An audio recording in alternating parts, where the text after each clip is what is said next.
आज खत्ते में एक ऐसा दिफाई मुआहिदा हो गया जिसने पूरे खत्ते को हिला के रख दिया और पावर गेम को ना चेंज कर दिया है।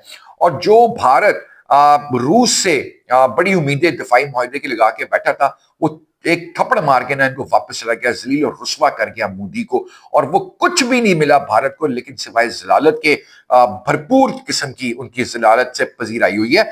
और अब पाकिस्तान और तुर्की ने एक बड़ा फैसला किया है, जिसने मैंने कहा कि खत्ते को हिला दिया। तमाम की तफसीलात आज के वीलॉग का हिस्सा है।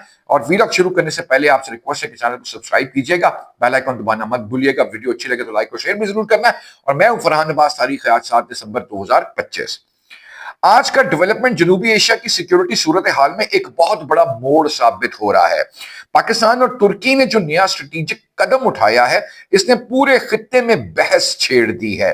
कई मुमालिक पॉलिसी रिव्यू पर मजबूर हो गए हैं कि आखिर ये दो अहम रियासतें किस सिमत में जा रही हैं। आज इस वीडियो में एक आपको तफसील बताएंगे कि यह कदम क्यों अहम है और इसके क्या असरात होंगे और खित्ता किस तरफ बढ़ रहा है। पाकिस्तान और तुर्की के ताल्लुकात दुहाइयों पुराने हैं, लेकिन हालिया बरसों में दिफाई महाज पर ताउन ने एक नई रफ्तार पकड़ ली है। वो 5th जनरेशन कैन जहाज की डेवलपमेंट प्रोडक्शन हो, जो पाकिस्तान में टर्की फैक्ट्री लगा रहा है, जो ड्रोन्स बनाने की फैक्ट्री पाकिस्तान में लग रही है। तो यानी कि पाकिस्तान अपनी दिफाई कुव्वत को, इस्तेदाद को बढ़ाने के लिए बैरूनी कुव्वतों से ज्यादा अपनी अंदरूनी प्रोडक्शन पे इन्हसार करता नजर आ रहा है, जो किसी की मोहताज नहीं होगी भारत की तरह। क्योंकि भारत के पास जो भी टेक्नोलॉजी है, वो या तो रशिया की मोहताज है या वो अमेरिका की मोहताज है। तो भारत का अपनी प्रोडक्शन जो तेजस था, वो आपने देखा कि किस तरह वो जमीन बोस हुआ, खत्म हो गया प्रोजेक्ट एक्चुअली वो। और भारत अगर थोड़ा सा भी इज्जतमंद नरेंद्र मोदी या भारत की हुकूमत होगी ना, तो अपने इस प्रोजेक्ट को आग लगा देगी, बंद कर देगी। क्योंकि भारतीय गरीब अवाम का खून चूस चूस कर इन्होंने पैसा उसमें ठोका, करप्शन, भ्रष्टाचार की इंतहा कर दी इन्होंने, और कुछ भी हासिल नहीं हुआ। तो माजरत, दोनों मुमालिक पहले ही टेक्नोलॉजी, ट्रेनिंग और मुश्तरका प्रोजेक्ट्स पर काम कर रहे हैं, यानी कि तुर्की और पाकिस्तान। मगर इस बार सामने आने वाला यह कदम सिर्फ तकनीकी नहीं, ये एक स्ट्रेटेजिक मैसेज भी है। ये ताउन खित्ते में अमन, इस्तेकाम और तवाजुन को बेहतर बनाने के लिए सामने आ रहा है। दोनों मुमालिक समझते हैं कि जदीद टेक्नोलॉजी, मुश्तरका तहकीक और दिफाई सलाहियतों का मजबूत होना ना सिर्फ दोनों के लिए फायदा मंद है, बल्कि मजमूई इलाके के लिए भी एक मुस्बत पेशरफ्त है। जब भी दो अहम रियासतें दिफाई मैदान में कोई ऐसा कदम उठाती हैं, तो लाजमी तौर पर पड़ोसी मुमालिक और इलाकाई ताकतों की नजरें भी इस पर जम जाती हैं। कुछ मुमालिक के लिए कदम हैरान कुन है, कुछ इससे एक नए जियो पॉलिटिकल मोड़ के तौर पर देख रहे हैं। यह बात हकीकत है कि जनूबी एशिया में पहले ही बहुत सी पेचीदगियां मौजूद हैं। ऐसे में पाकिस्तान और तुर्की का मजीद करीब आना एक नई बहस को जन्म देता है कि आने वाले दिनों में दिफाई ताउन के खतूत क्या होंगे। पॉलिसी साज इस सूरत हाल को इसी तनाजुर में देख रहे हैं। भारत सर पकड़ के बैठा हुआ है। अब पाकिस्तान के लिए फायदा क्या है इसमें? पाकिस्तान के लिए जदीद टेक्नोलॉजी तक बेहतर रसाई, नेवल, एरोस्पेस और जमीनी दिफा में मुश्तरका प्रोजेक्ट्स के इम्कानात बढ़ेंगे। ट्रेनिंग और तजुर्बे का तबादला पाकिस्तान की मजमूई सलाहियत में इजाफा करेगा। खित्ते में तवाजन कुव्वत से मुतालिक पॉलिसियों को समझने और शराकत दारी का एतमाद बढ़ेगा। पाकिस्तान का मकसद हमेशा अमन, डिटेरेंस और इस्तेकाम को मजबूत बनाना है। पाकिस्तान ने खित्ते में अमन कायम रखने के लिए ना, यकीन माने, बड़ी कुर्बानियां दी है।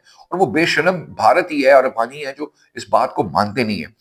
अब जनाब, तुर्की ने भी इस ताउन से मजबूत उम्मीदें वाबस्ता की हैं। ऐसे काबिल एतमाद दिफाई पार्टनर पाकिस्तान की सूरत में मिल गया।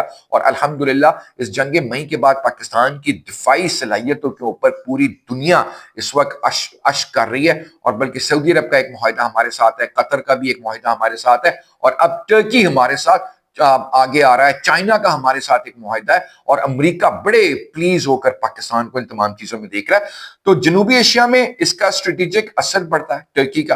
दिफाई सनत के लिए नए मौके पैदा होंगे। मुश्तरका तहकीक से दोनों मुमालिक अस्करी इस्तेदाद में मजीद अपनी बढ़ा सकते हैं। तुर्की समझता है कि पाकिस्तान इस खित्ते में अहम किरदार रखता है, अल्हम्दुलिल्लाह, नेचुरली। इसलिए ताउन को मजीद बढ़ाना दोनों के लिए फायदेमंद है। यह कदम सिर्फ एक मुआहिदा या ताउन नहीं है नाजरीन, इसका असर पूरे खित्ते में महसूस होगा। आइंदा महीनों में खित्ते की पावर स्ट्रक्चर पर गहरी नजर रखी जाएगी। कई मुमालिक अपने इलाकाई हिकमत अमली को अपडेट करने पर मजबूर भी होंगे। कई आलमी कुव्वतें भी इस डेवलपमेंट को नजरअंदाज नहीं कर सकेंगी। बैन अल-अक़वामी सियासत में ऐसे फैसले लॉन्ग टर्म असरात छोड़ते हैं और आने वाला वक्त बताएगा कि इस ताउन से इलाकाई इस्तेहकाम को किस हद तक तकवीयत मिलती है। इलाकाई इस्तेहकाम यानी कि भारत, और भारत को शिकंजा कसना उसके ऊपर बहुत जरूरी है। और भारत को अब अंदाजा है कि पाकिस्तान का वो बाल बीका नहीं कर सकता। आप देख लें वो तुशोल फिशोल मिशोल जो एक्सरसाइज की थी वो कहां चूल्हे भाड़ में गई, खत्म हो गई। एवे ड्रामेबाजी। एक्चुअली ये ना भारत पूरे का पूरा जो है ना, ये अपने आप को एक ना वो फिल्म सिटी के तौर पे चलाता है। अपनी फौज को भी इन्होंने कैरेक्टर्स दे दिए हैं, अपनी फौज को भी स्क्रिप्ट लेके देखते हैं, फिल्में बनाते हैं, और बस वो मजे मजे के अपने ऐसे काम चला रहे हैं, गाने गुने बना के वो चला लेते हैं। असलियत में भारत बिल्कुल फोका हो चुका है। असलियत में बिल्कुल फोका है, इसके पास कुछ भी नहीं रह गया। ना इसके पास कोई फौज की कोई ऐसी जबरदस्त तरीके की प्लानिंग है, ना इनकी एयरफोर्स की प्लानिंग है, ना इनकी नेवी की प्लानिंग है। ये सिर्फ फिल्मों जोगे रह गए हैं। ये फिल्में फिल्में बना के अपनी आवाम को बेवकूफ बनाकर बेचारी को खुश हो जाते हैं। वरना नरेंद्र मोदी ने भारत को एक ऐसे गड्ढे में धकेल दिया है जहां से इसको निकलने के लिए ना अगले 50 साल दरकार होंगे। और भारत ने ये कुल्हाड़ी अपने पांव पर खुद मारी जब पाकिस्तान जो सोता हुआ शेर था उसको उन्होंने जगाया। और पाकिस्तान ने फिर भारत को जो इन्होंने जगाया ना, तो ऐसी चपेड़े मारी और चंद मिनटों में मारी कि भारत का जो रेत का महल था ना, वो सेकंडों में नीचे गिरकर मलिया मेट हो गया, तबाह हो गया। अब भारत को उठने के लिए ना दोबारा कम से कम पाकिस्तान के सामने खड़े होने के लिए उनको 50 साल चाहिए। भारत की फौज नफसियाती तौर पर पाकिस्तानी फौज अफवाज के आगे सरेंडर कर चुकी है। उनका कोई अफसर, कोई जवान पाकिस्तान से जंग लड़ने के लिए क्या, सोचने के लिए भी तैयार नहीं है।